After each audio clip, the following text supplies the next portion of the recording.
नमस्कार प्यारे बच्चों। आज का हमारा जो विषय है या जो कविता है उसका नाम है आत्मकथ्य। आत्मकथ्य जयशंकर प्रसाद जी द्वारा रचित है। इसमें आत्मकथा तो नहीं लिखी गई है। आत्मकथ्य का मतलब होता है आत्मकथा।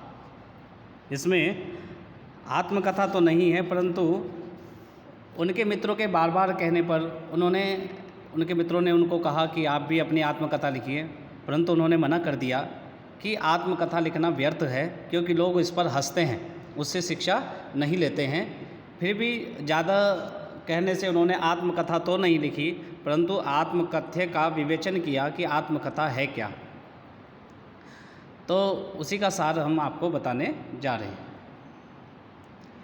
मधुप गुनगुनाकर कह जाता कौन कहानी यह अपनी, मुरझाकर गिर रही पत्तियां देखो कितनी आज घनी। कहते कि भंवरे, मधुप कहते हैं भंवरे को, गुनगुनाकर कह जाता कौन कहानी अपनी। भंवरे और डाल की पत्तियां या कहें कि संसार के जितने भी प्राणी हैं सब की अपनी अपनी कहानी है, परंतु उनकी कहानी को कोई नहीं जानता है। वो आते हैं और चले जाते हैं। जिस प्रकार से पेड़ की जो पत्तियां लगती हैं वो हरी भरी होती हैं और फिर एक दिन मुरझाकर गिर जाती हैं। इस गंभीर अनंत नीलिमा में असंख्य जीवन इतिहास। उन्होंने कहा कि इस आकाश के नीचे, अनंत नीलिमा कहते हैं, इस नीले आकाश के नीचे अनंत असंख्य जीवन के इतिहास लिखे गए हैं। यह लोग करते ही रहते हैं अपना व्यंग मलिन होवस। और लोग क्या करते हैं, उनका मानना यह है कि लोग जो इतिहास लिखकर, अपने बारे में जीवन गाथा लिखकर अपना ही उपहास उड़ाते हैं। लोग उनका उपहास उड़ाते हैं कि देखो कितना व्यर्थ जीवन उनका रहा। तब भी कहते हो कह डालूं दुर्बलता अपनी बीती, तुम सुनकर सुख पाओगे देखोगे यह गागर रीति। उन्होंने कहा कि देखो इतने लोगों का इतिहास लिखा गया, लोग क्या शिक्षा थोड़ा ही लेते हैं। लोग क्या करते हैं, लोग उससे उनका उपहास उड़ाते हैं, उनका व्यंग करते हैं, उनकी मजाक उड़ाते हैं। तो तब भी कह रहे हो कि अपने मित्रों को कह रहे हैं कि तब भी कह रहे हो कि मैं अपना इतिहास लिखूं या अपने बारे में लिखूं, और तुम लोग उसको सुनकर बड़ा सुख पाओगे कि ये गागर देखो रित गई है, या इस गागर ने अपना पानी डाल दिया है। किंतु कहीं ऐसा ना हो कि तुम ही खाली करने वाले, अपने को समझो मेरा रस ले अपनी भरने वाले। किंतु ऐसा तो नहीं है कि कहीं तुम ही मेरी कहानी को सुनने वाले हो और तुम ही मेरा उपहास उड़ाने वाले हो। तो वही कह रहे हैं अपने को समझो, अपने को समझो मेरा रस ले अपनी भरने वाले। उन्होंने कहा कि केवल अपने आप को देखो कि हम क्या हैं, हमारा जीवन कहाँ है, और कहते हैं मेरा रस ले अपनी भरने वाले। उन्होंने कहा कि मेरा रस तो आप ले लोगे कि मेरे जीवन में क्या क्या दुख रहे, क्या क्या व्यथा रही, या मेरी कमजोरियाँ क्या क्या रही, तुम उसका रस तो ले लोगे। यह विडम्बना अरे सरलते तेरी हंसी उड़ाऊँ मैं, भूले अपनी या प्रवंचना औरों की दिखलाऊँ मैं।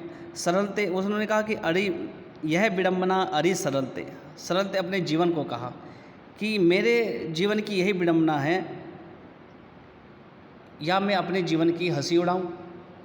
जो मेरा जीवन रहा है सरल और साधारण, क्या मैं उस जीवन की मैं हंसी उड़ाऊं। भूले अपनी या प्रवंचना औरों की दिखलाऊं मैं, कि मैं चाहता हूं कि अपनी प्रवंचना भूलकर मैं औरों के दुख को बांटूं, मैं औरों के दुख को सुनूं। मैं अपनी प्रवंचना, अपने जीवन के बारे में नहीं बताना चाहता। उज्ज्वल गाथा कैसे गाऊं मधुर चांदनी रातों की।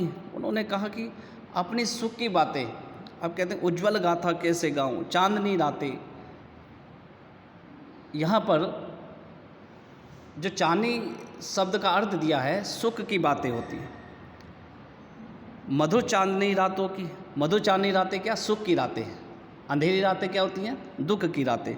तो मैं कैसे गाऊं उन सुख के जीवन की गाथाएं और उन चांदनी रातों की गाथाएं। अरे खिलखिलाकर हंसते होने वाले उन बातों की, जो मेरे जीवन में जो सुख की बातें हैं, मैं वो बातें तो आपको कैसे बताऊं। मिला कहाँ वह सुख जिसका मैं स्वप्न देखकर जाग गया, कि मुझे वो सुख नहीं मिला था जिसके लिए मैं जाग गया था। जाग सोने नहीं, जागना क्या कहा? जीवन में जागना क्या होता है कि जो अपने लक्ष्य को प्राप्त करने के लिए निरंतर प्रयास करता रहे, वही जागना है। तो कवि कहता है कि मैं जिस लक्ष्य के लिए जाग गया था, परंतु मुझे वो सुख की प्राप्ति नहीं हुई। आलिंगन में आते आते मुस्काकर जो भाग गया। आलिंगन में क्या?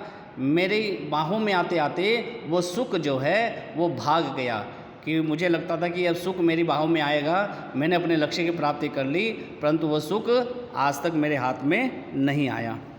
जिसके अरुण कपोलों की मतवाली सुंदर छाया में अनुरागनी उषा लेती थी निज सुहाग मधुमाया में, उसकी स्मृति पाथे बनी अब थके पथिक की पंथा की, जीवन सीवन को उधेड़ कर देखोगे क्या मेरी कंथा की। अब कहते हैं कि जिसके अरुण कपोल की मतवाली सुंदर छाया में, अरुण कपोल उन्होंने कहा जिस प्रकार से अरुण कहते हैं सूर्योदय को, जिस प्रकार से सूर्योदय होता है और वो सुबह के समय लाल होता है, तो अरुणोदय उन्होंने कहा कि जो सुख था और मुझे लगता था कि ये सुख मुझे प्राप्त होगा और उसकी मैं कामना कर रहा था, जिस प्रकार से व्यक्ति स्त्री की कामना करता है कि वो उसको अब प्राप्त होगी। कैसी स्त्री की कामना करता है? सुंदर स्त्री की कामना करता है। उसी प्रकार मैं भी सुख की कामना कर रहा था। अनुरागनी उषा लेती थी निज सुहाग मधुमाया में। उन्होंने कहा, उन्होंने बताया इसमें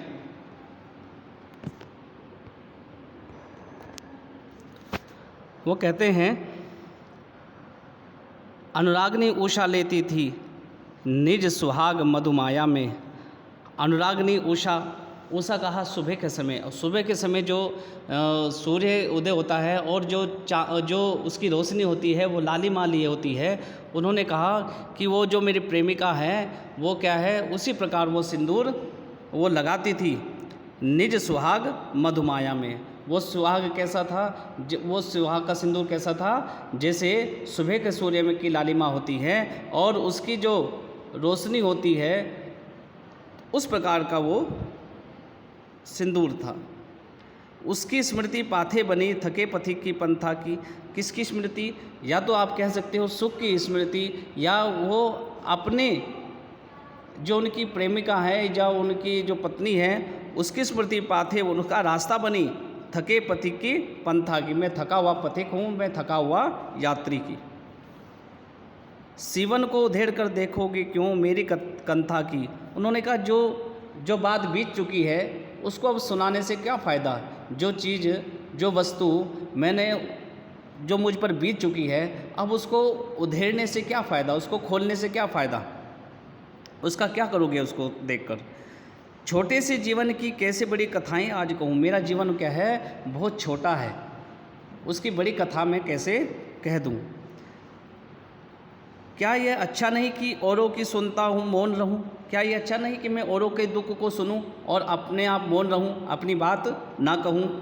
सुनकर क्या तुम भला करोगे मेरी भोली आत्मकथा। कवि कहता है कि तुम मेरी भोली आत्मकथा सुनकर क्या करोगे। अभी समय भी नहीं थकी सोई मेरी मौन व्यथा। और अभी ये समय भी नहीं है बताने का, मेरी जो व्यथा है वो अब क्या है, मेरा जो दुख है, मेरा जो दर्द है वो अब क्या है, वो सो गया है, वो अब शांत हो गया है। उसको सुनाने से अब कोई फ़ायदा नहीं है।